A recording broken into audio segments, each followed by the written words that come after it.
Undertale Yellow has absolutely no right being as good as it is. A band of artists, many of them were still teenagers when they first started on this project, set out to tell a prequel to Undertale in a way that not only respects the original content, but stands out as its own game and its own valuable work of art. There are very few titles that cause introspection, a profound metanoia, if you will.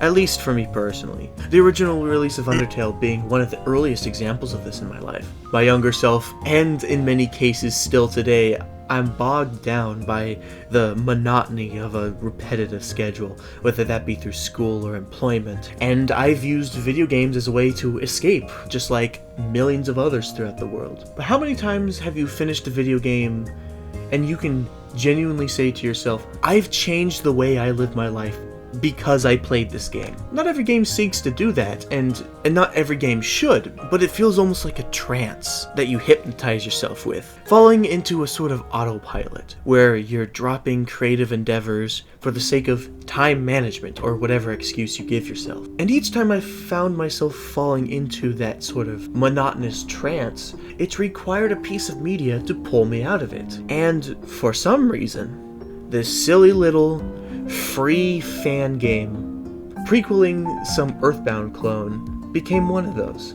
Whenever Toby Fox is brought up, I always describe him as a composer first and a game developer second. Undertale has been picked apart by the internet for almost a decade at this point, finding every single little detail, every line of code, pointing out every flaw with the game.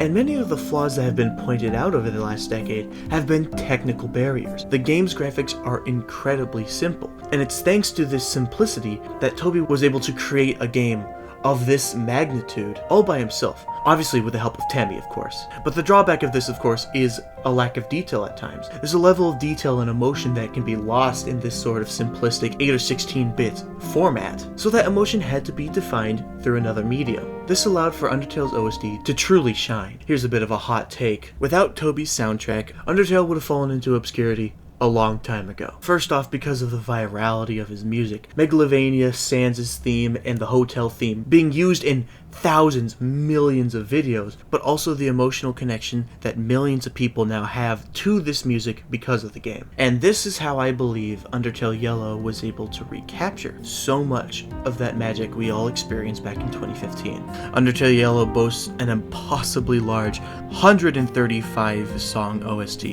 utilizing many of the musical motifs and instruments from the base game, while also creating a litany of original tracks for characters, locations, and moments.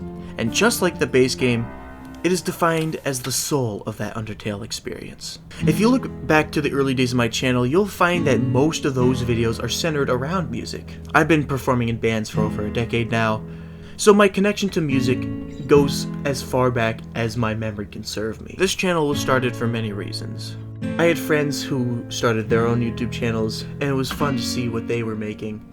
I had other friends who were supporting me in editing and video ideas, and I also drew from the games that caused my metanoia. The amount of incredible people I've gotten to talk to, and the amount of super unique experiences I've gotten to have because of this YouTube channel is nothing short of a miracle at this point. And I can safely say, it's games like these that got me off my butt and started getting me to make videos. So go play Undertale Yellow. It is absolutely free on Game Jolt right now, and go do something creative. Get out of that rut you've been sitting in for so long now, because you have a story that no one else can tell.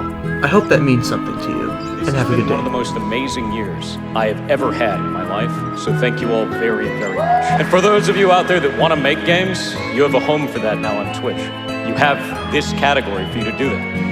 And it doesn't mean you have to make an amazing game, you just have to make your game. Make it bad. It's okay. And then make a better one, and just keep doing that. So, I can't wait to play what you guys make. And thank you all very much.